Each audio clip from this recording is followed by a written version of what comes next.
오늘 우리에게 주신 하나님 말씀은 이사야 49장 1절에서 7절 말씀입니다.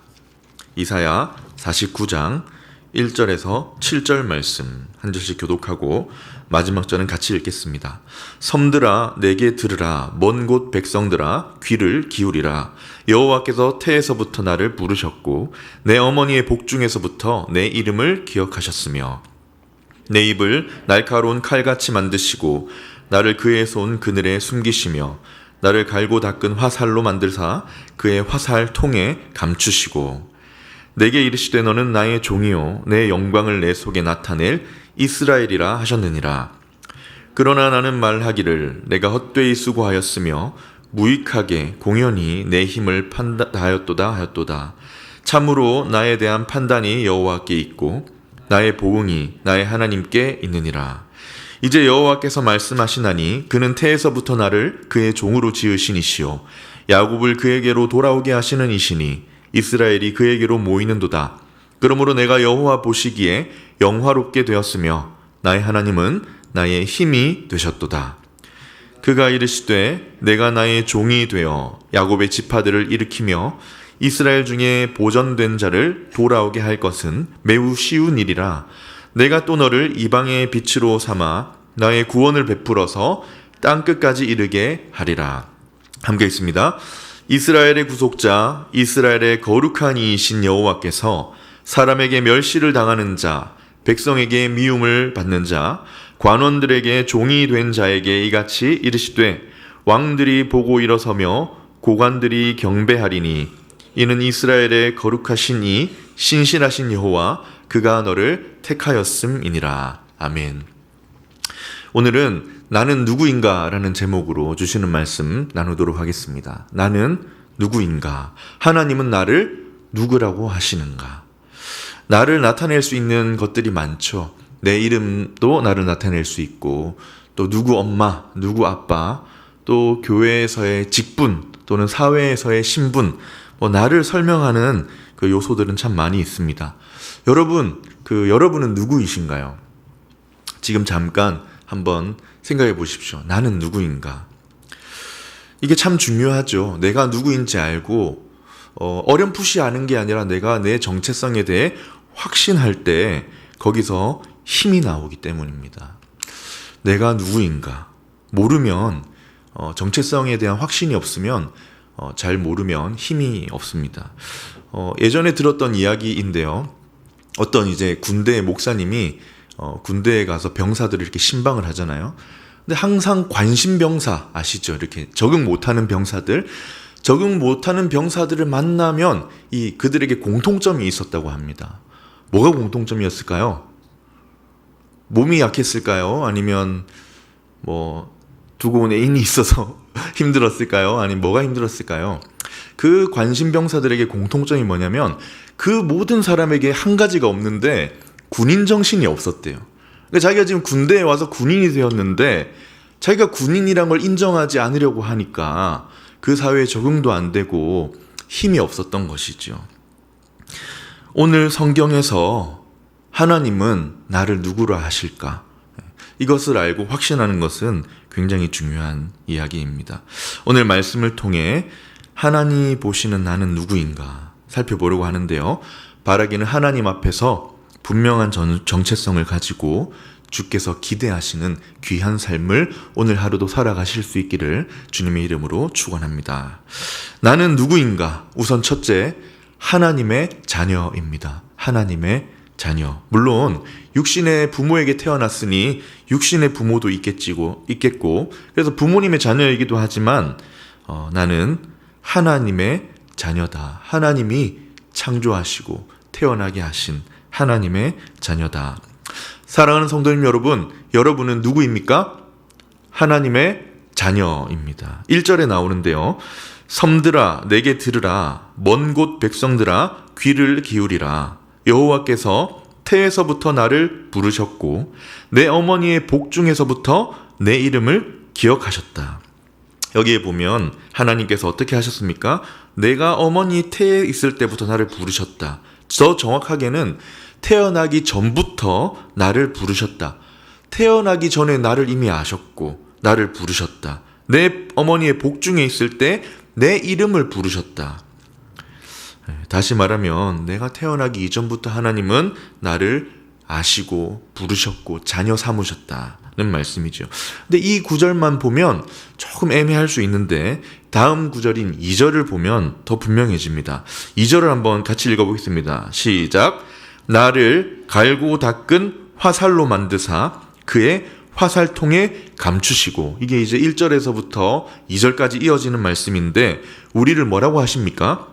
화살통에 화살. 어디서 많이 들어보지 않으셨습니까? 시편 127편에 이제 그 자녀, 수중에 있는 자녀가 부모에게 얼마나 큰 기쁨이 되는지를 소개하는 말씀에 나오는데요. 시편 127편 3절에서 5절 한번 같이 읽어보겠습니다. 시작. 보라, 자식들은 여호와의 기업이요 태의 열매는 그의 상급이로다. 젊은 자의 자식은 장사의 수중에 화살 같으니 이것이 그의 화살통에 가득한 자는 복되도다. 아멘. 연결이 되십니까? 하나님이 나를 태중에 있을 때, 어머니의 복중에 있을 때 부르셔서, 하나님의 자녀니까 그렇게 부르셔서 나를 화살로 만드셔서 하나님의 화살통에 담으셨다. 왜냐? 하나님의 자녀라는 것입니다. 내가 하나님의 자녀다. 너는 내 자녀다. 사랑하는 성도님 여러분, 여러분 누구십니까? 하나님의 자녀입니다. 하나님이 화살통에 담으시고 자랑스러워하시고 나의 힘이다, 나의 소유다, 나의 재산이다, 나의 기업이다. 마치 부모가 내 자녀를 화살통에 담고 내 사랑하는 자녀라고 품고 있는 것처럼 하나님이 우리를 하나님의 화살통에 담으시고 너는 내 사랑하는 자녀다 라고 하신다는 겁니다. 그런데 또 한편으로 생각해 보면요, 하나님의 자녀라는 말은 우리에게 또한 누가 있다는 것입니까? 거꾸로 생각하면 우리에게 아버지가 계신다는 것이죠. 아버지가 계시다. 바로 하나님이 나의 아버지가 되신다. 나를 화살통에 담고 메고 계신 내 하나님 아버지가 계신다. 따라서 내가 하나님의 자녀라는 메시지에는 굉장한 의미가 담깁니다. 우리의 보호자가 되신다는 말이 들어있기 때문이죠. 우리를 지켜주시는 하나님 아버지가 계신다. 나를 사랑하시는 영원한 아버지가 계신다. 여러분, 우리가 그런 사람입니다. 대단한 사람이지 않습니까? 별 볼 일 없어 보입니까? 아닙니다. 우리가 그런 사람이에요. 아무도 우리를 함부로 평가하거나 아무도 우리를 깎아내릴 수 없습니다. 왜냐? 귀하신 하나님의 자녀이기 때문에. 여러분, 자녀인 누구를, 우리의 자녀를 누가 깎아내리면 기분 안 좋잖아요. 우리도 그렇습니다. 자녀인 우리를 누가 깎아내리면 아버지께서 기분이 안 좋으세요. 심지어 내가 내 자신을 깎아내려도 아버지께서 별로 기분 안 좋으십니다. 왜냐? 하나님이 우리의 아버지시고 우리는 그의 자녀이기 때문에. 특별히 자녀는 하나님의 사랑받는 존재잖아요. 부모로부터 자녀는 전폭적인 지지와 사랑을 받는 존재입니다. 여러분, 자녀라는 것은 아버지로부터, 하나님 아버지로부터 정말 전폭적으로 지지받고 사랑받는 존재, 그게 우리라는 겁니다. 눈에 넣어도 아프지 않는 자녀. 그래서 사실 내가 하나님의 자녀다라는 정체성이 확 가슴에 새겨지면요, 이런 느낌을 받으셔야 됩니다. 하나님으로부터 나는 오늘 지지를 받고 있다. 하나님으로부터 내 삶은 지지와 격려와 사랑을 늘 받고 있다. 그런데 참 안타깝게도 그러지 못할 때가 종종 있습니다. 왜냐하면 우리 삶이 그렇기 때문이죠. 부끄러운 이야기지만 내가 부모인데 자녀에 대해 전폭적으로 지지하고 격려하기보다 때로 조금 못마땅해 할 때도 있고 잘해주지 못할 때가 있으니 하나님 아버지도 그러지 않을까라고 생각할 수 있는 거죠. 또 육신의 부모로부터 내가 그런 지지와 사랑을 받아왔어야 하는데 그 부분이 좀 비어 있을 때도 우리 하나님 아버지도 그러실 거라는 생각이 우리 무의식에 있을 수 있습니다. 그러나 여러분, 하나님은 우리 육신의 부모와는 차원이 다른 완전한 부모이십니다. 완전한 아버지세요. 우리 중에도 참 훌륭한 부모님 계시고 여러분의 부모님 중에도 참 훌륭한 부모님 계시지만 하나님은 다릅니다. 정말 그의 자녀에게 전폭적으로 지지하시고 사랑을 부어주시는 완전하신 아버지이십니다. 흠이 없으신 분이세요. 거룩하신 아버지께서 우리를 그렇게 사랑하신다. 근데 우리는 때로 자신에 대해 좀 가혹할 때가 있는 것 같습니다. 나는 왜 이거밖에 안 될까? 내 삶은 왜 이럴까? 아닙니다. 그건 내 생각이고 하나님은 그렇게 보지 않으십니다. 밀어주시고 여전히 믿어주세요. 실수가 많고 넘어지기도 하지만 여전히 뒤에서 지지해 주시는 아버지가 계십니다. 왜냐? 하나님의 자녀이기 때문에. 얼마 전에 저희 집 막내가요, 엄청난 감동을 받았습니다. 기쁨을 감추지 못해서 이 수줍어하면서 웃음을 팍 머금는 그런 표정 혹시 아십니까? 제 아내가 이렇게 말한 거예요. 맥락이 없어서 얘기가 잘 되실지 모르겠지만 이런 말을 했습니다. 그러면 나는 우주 데리고 가면 되지. 나는 우주가 같이 가주면 돼. 이 말에 이 아이의 얼굴에 한박꽃이 피더니 그렇게 좋아하는 거예요. 왜겠습니까? 엄마가 방금 나만 있으면 된다고 하니까, 내 존재를 귀하게 여겨주니까, 나랑 같이 간다는 말에 엄마가 좋아하니까, 아, 나라는 존재가 이렇게 귀한 존재구나 라는 걸 느끼자 얼굴이 펴지면서 기분이 좋고 행복한 거지요. 여러분, 하나님도 말씀하십니다. 너만 있으면 돼. 우리가 헷갈리는 게 뭐냐면 하나님의 자녀가 너무 많으니까 헷갈리는 거예요. 나만 있으면 되는 게 아니고 저분도 있어야 되고 저분도 있어야 되니까 그 중에 원 오브 댐이 아닌가라는 생각이 들 수 있죠. 하지만 하나님은 헷갈리지 않으십니다. 하나님은 아무리 자녀가 많아도 너만 있으면 돼 라고 하시는 거예요. 왜냐? 내 아버지니까. 내가 하나님의 자녀이니까. 너는 나의 화살통에 담은 자녀라. 굉장히 귀한 정체성을 우리에게 선물로 주셨는데, 하나님의 보석과 같은 자녀이신 성도님 여러분, 오늘도 우리에게 주신 귀한 정체성 가지고 소중한 삶 살아가시기를 주님의 이름으로 축원합니다. 아멘. 우리는 누구인가? 하나님이 나를 누구라고 하시는가? 두 번째인데요, 예배자입니다. 예배자. 자녀이면서 동시에 우리는 예배자다. 조금 어색할 수 있지만 신분을 넘어 이제 조금 더 사명을 가진 신분으로 보시면 이해가 될 것 같습니다. 자녀인 동시에 나는 하나님을 예배하는 예배자다.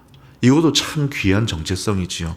사랑하는 성도님 여러분, 귀한 예배자의 삶도 소중히 여기시길 주님의 이름으로 축원합니다. 주께서 우리를 하나님의 자녀다라고 하시고 1, 2절에서 이제 이어지는 3절에 보면 이렇게 말씀하십니다. 한번 같이 읽어볼게요. 시작. 내게 이르시되 너는 나의 종이요 내 영광을 내 속에 나타낼 이스라엘이라 하셨느니라. 이게 우리 번역이 조금 어려워서 새 번역을 찾아보니까 이렇게 번역이 되어 있습니다. 주님께서 내게 말씀하셨다. 이스라엘아, 너는 내 종이다. 너가 내 영광을 나타낼 것이다. 우리가 하나님의 자녀인데 뭐 하는 자녀입니까? 아버지의 영광을 나타낼 자녀. 아버지의 영광을 세상에 드러낼 자녀. 예배하는 자녀. 예배자라는 것이지요. 하나님이 우리를 지으시고 이 땅에 보내셨는데 오늘 나에게 기대하시는 바가 있어요. 무엇입니까? 예배하는 것입니다. 하나님의 영광을 나타낼 예배자로 살아가는 것. 사실 하나님은 우리가 드러내지 않아도 이미 충분히 영광스러운 분이십니다. 이미 영광이 가득하신 분이세요. 내가 하나님께 영광을 드러내고 돌리지 않아도 이미 온 우주 만물의 영광을 받고 계신 분이십니다. 우리가 아니어도 하나님은 영광을 받고 계시지요. 이 말씀을 묵상하면서 이 찬양 가사가 생각이 났습니다. 찬양의 심포니, 한번 가사를 한번 읽어보면 이렇게 나옵니다. 우주의 작곡자, 지휘자가 오케스트라 앞에 섭니다. 피조물이 정교한 악기를 들고 하늘의 무리가 환호합니다. 찬란한 사계절이 박자를 알리고 주님의 그 신호에 태양 새벽이 나팔을 붑니다. 회오리 바람이 힘차게 불어와 지휘봉에 맞춰 몰아치고 대양의 파도가 해안을 두들기고 은하수는 춤추며 회전을 합니다. 거칠은 박자로 빗방울이 떨어지고 천둥과 번개가 손뼉을 치며 박자를 맞춘다. 심포니로 찬양, 주님께서 지휘하시네. 크고 작은 만물들이 모두 소리 높여 하나님의 영광을 찬양하고 있다. 이 찬양 가사가 사실이죠. 세상은 우주와 그 우주의 태양, 별들이 물질의 폭발과 진화의 산물로 보지만 우리가 믿는 바가 무엇입니까? 이 모든 우주가 창조하신 하나님의 영광을 드러내고 창조하고 있다는 사실이지요. 그런데 이렇게 위대하신 하나님께서 이 위대한 찬양과 영광을 이미 충분히 받으시고 계신 하나님께서 간절히 원하시는 것이 무엇이냐? 자녀로부터 받는 예배를 원하신다는 것입니다. 우리의 예배를 원하신다. 그 외에 자녀가, 사랑받는 자녀가 아버지의 사랑을 노래하고 우리 아버지의 영광을 노래하고 우리 아버지를 자랑하는 자녀의 예배를 받기를 원하신다. 그래서 우리를 이 땅에 창조하신 것이지요. 너는 내 영광을 나타낼 예배자라. 우리의 예배를 통해 하나님이 영광을 받으시는 것입니다. 조금 거대한 관점에서 예배를 생각해 보았는데 조금 더 우리 삶으로 들어와서도 우리는 하나님을 예배하기에 충분한 존재입니다. 5절에 나오는데요. 이제 조금 더 우리 삶에 주신 은혜에 초점을 맞춰 읽어보면 이렇게 말씀합니다. 그러므로 내가 여호와 보시기에 어떻게 되었습니까? 영화롭게 되었다. 내가 영화롭게 되었으며 나의 하나님은 나의 힘이 되셨도다. 그러므로 나는 오늘 나의 하나님의 영광을 드러내고 나의 힘이 되신 하나님께 찬양을 올려드린다. 여러분, 하나님이 우리 삶에 베풀어 주신 은혜가 무엇이냐? 영화롭게 하셨다는 거예요. 이것은 기적 중의 기적입니다. 도저히 영화로울 수 없는 우리를 하나님이 영화롭게 하셨다. 하나님의 자녀로 태어났지만 사실 죄인이었던 우리를, 하나님을 떠나 영적인 죽음의 상태에 이르렀던 우리를 하나님이 어떻게 하셨습니까? 살리시고 영화롭게 하셨다. 새로운 생명을 불어넣으시고 의인의 삶을 살게 하셨다. 따라서 죄인이었던 우리를 영화롭게 해주신 하나님께 예배하는 예배자인 것이지요. 죽음에서 생명으로 우리를 구원하신 하나님을 예배하는 예배자. 로마서 8장 30절에 바울도 이 사실을 찬양합니다. 한번 같이 읽어보겠습니다. 시작. 미리 정하신 그들을 또한 부르시고 부르신 그들을 또한 의롭다 하시고 의롭다 하신 그들을 또한 영화롭게 하셨느니라. 하나님의 사랑에 대해서 찬양하는 로마서 8장에 바울이 우리를 영화롭게 하신 하나님을 찬양하고 있는 것입니다. 우리가 하나님을 예배하는 예배자가 되어야 할 이유가 참 많지만 오늘 본문에서 뭐라고 하십니까? 나를 죄에서 구원하셔서 영화롭게 해주신 하나님. 그리고 또 두 번째 뭐라고 하시느냐? 5절에 아까 읽었을 때 나의 힘이 되어주신 하나님께 예배하는 것입니다. 하나님이 내 힘이 되어주셨다. 연약한 내 삶에 힘이 되어주신 하나님께 찬양하라. 다윗이 그런 찬양을 했죠. 시편 18편 1절입니다. 나의 힘이신 여호와여, 내가 주를 사랑하나이다. 다윗은 왕이었지만 예배자였습니다. 그의 삶에 힘이 되어주신 하나님을 예배하고 찬양하는 사람이었습니다. 왕이기 이전에 예배자였던 것이지요. 사랑하는 여러분, 우리도 예배자입니다. 오늘 우리 삶에 힘이 되어주신 하나님께, 우리를 죄에서 건져내셔서 영화롭게 하셨고 또 오늘을 살아갈 수 있는 우리 삶에 힘이 되어주신 하나님께 하나님의 그 영광을 나타내는 예배자로 살겠습니다. 이것이 하나님께 또한 찬양이 되는 귀한 고백이 될 것입니다. 사랑하는 여러분, 우리는 예배자다. 하나님이 자녀로 부르셨고 동시에 그의 영광을 드러낼 예배자로 부르십니다. 이 귀한 예배자의 삶, 하나님의 자녀로서 드리는 예배자의 삶을 정말 소중히 여기셔서 주일 예배뿐만 아니라 항상 나는 예배자다. 나는 걸어가면서도 하나님의 영광을 드러내는 예배자다라는 이 분명한 정체성과 소명을 가지고 살아가시길 축복합니다. 마지막인데요. 나는 누구인가? 주께서 나를 누구라 하시는가? 마지막 세 번째는 이방을 비추는 빛이다 라고 하십니다. 하나님의 자녀고 영광을 드러내는 예배자인데 이제 그 빛을 조금 더 나아가 세상에 비추는 빛, 하나님을 모르는 세상 사람들에게 하나님의 구원의 빛을 비추는 이방의 빛이다 라고 하십니다. 이것은 우리가 억지로 그렇게 여겨야 되는 이야기가 아니라 하나님의 주시는 정체성입니다. 너는 내 빛을 비추는 이방의 빛이다. 우리가 하나님의 자녀와 예배자로서 우리만 구원받는 것이 아니라 선교적인 차원에서 이 빛을 이제 세상에 비추는 빛이다. 사랑하는 성도님 여러분, 하나님은 우리를 그렇게 보십니다. 이방의 빛이다. 하나님, 저는 제 삶에도 빛이 없는 것 같고 제 삶도 부지하기가 참 힘든 연약한 사람인데요 라고 할지 모르겠지만 하나님이 그렇게 말씀하십니다. 너는 이방의 빛이라. 하나님의 영광을 세상에 비추는 귀한 선교적 삶도 살아가시기를 주님의 이름으로 축원합니다. 6절입니다. 6절을 한번 같이 읽어보겠습니다. 시작. 그가 이르시되 내가 나의 종이 되어 야곱의 지파들을 일으키며 이스라엘 중에 보전된 자를 돌아오게 할 것은 매우 쉬운 일이라.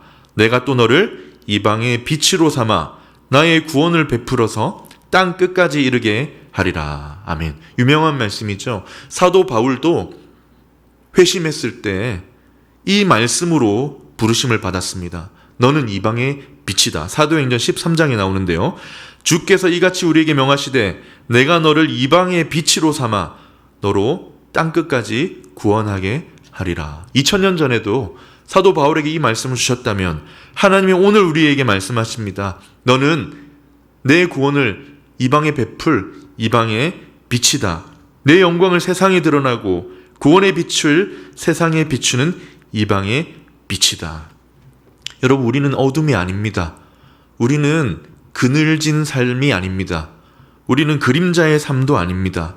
빛이라고 하십니다. 그것도 세상을 비추는 이방의 빛이다. 지금도 단기 봉사로 영국, 키르기즈스탄, 그리고 말랑, 인도네시아 말랑에서 열심히 단봉팀이 사역하고 있는데요. 그들이 뭐하러 간 것입니까? 이방의 빛에 삶을 살러 간 것이죠. 이방을 빛으로 간 것입니다. 그들뿐만이 아닙니다. 오늘 여기서 말씀을 듣고 내가 하나님의 자녀로서 예배하는 주의 자녀로서 내가 하나님의 영광을 드러내는 이방의 빛이구나 라고 지금 마음에 새기고 있는 여러분도 하나님이 세우신 이방의 빛이십니다. 이 시대 용어로 바꾸면 이렇게 말할 수도 있을 것 같아요. 우리는 하나님의 광고판이다. 하나님이 누구신지를 선전하고 광고하는 광고판이다. 구원의 은혜가 어디에서 오는지를 보여주는 광고판이다. 고속도로를 달리다 보면 커다란 이제 광고판들이 옆에 종종 나오잖아요. 노랑통닭, 또 안마의자, 그리고 이게 오다 보면 Jesus loves you도 보이고, 우리는 이렇게 세상 사람들에게 하나님을 광고하는 광고판입니다. 다르게 말하면요. 마태복음에 보면 이런 말씀이 있습니다. 마태복음 5장 14절 한번 같이 읽겠습니다. 시작.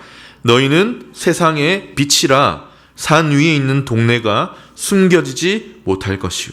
우리를 뭐라고 하십니까? 빛인데, 세상을 비추는 빛인데 이게 조금 와닿지 않으니까 너희는 산 위에 있는 동네라고 하십니다. 산 위에 지은 도시. 이게 무슨 말이냐면 옛날 신약 시대에는 나라마다 산 위에 도시를 하나씩 지었는데요. 광고용입니다. 우리나라가 얼마나 아름답고 멋지고 위용이 있는 나라인지를 지나가는 객들이나 또는 군대가 쳐들어올 때 딱 보여주려는 광고용으로 산 위에 도시를 짓습니다. 멀리서도 볼 수 있도록, 우리의 아름다움을 볼 수 있도록, 세상의 사람들이 우리나라의 아름다움을 볼 수 있도록, 이방인들이 멋진 도시를 보고 우리를 이해하도록 의도된 도시가 바로 산 위에 지어진 동네. 예수님께서 제자들에게 말씀하셨어요. 너희는 산 위에 지은 도시다. 오늘 우리에게도 말씀하십니다. 너희는 이방의 빛이라. 세상 사람들에게 하나님 나라의 영광을 보여주는 하나님 세우신 산 위에 지은 동네다. 하나님의 영광을 세상에 비추는 거울이다. 오늘 세상 사람들은 하나님을 알 길이 없습니다. 우리의 얼굴과 우리의 삶을 통해 하나님의 빛을 잠깐 보는 거예요. 단기 봉사팀의 간증을 들어보면 그런 이야기들이 많죠. 복음을 전하지 않았고 말로 한마디도 예수님, 하나님, 교회 이야기를 하지 않았는데 우리가 함께 사랑으로 섬기는 모습, 힘들지만 웃으면서 친절을 대하는 모습을 통해 그들이 하나님을 알기 시작하고 하나님에 대해 궁금해하기 시작한다고. 우리는 그런 사람입니다. 하나님의 엄청난 위용과 영광을 드러내는 동시에 사랑을 흘려보내는 이방의 빛, 세상에 하나님의 빛을 비추는 이방의 빛입니다. 말씀을 마무리하겠습니다. 사랑하는 성도님 여러분, 우리는 누구입니까? 하나님이 나를 누구라고 하시는가? 하나님의 자녀이죠. 하나님의 사랑과 지지를 받기에 충분한, 또 받고 있는 귀한 자녀인 동시에 그 아버지 하나님의 영광을 드러내는 예배자입니다. 우리를 영화롭게 하시고 우리의 삶에 힘이 되시는 하나님께 예배하는 예배자, 그리고 그걸 넘어 이 좋으신 하나님의 빛을 세상에 비추어내는 이방의 빛이다. 이 모든 것이 각각 굉장히 귀한 정체성인데요. 그만큼 누가 귀하다는 것입니까? 우리가 귀하다는 것이지요. 사랑하는 성도님 여러분, 정말 바라기는 주께서 우리에게 주신 귀한 삶을 나도 귀히 여기고 귀하게 살아갈 수 있기를 바랍니다. 하나님의 자녀, 예배자, 이방의 빛으로서의 멋진 삶을 살아가시는 저와 여러분 되시기를 주님의 이름으로 축복합니다. 아멘. 말씀을 기억하며 함께 찬양하겠습니다.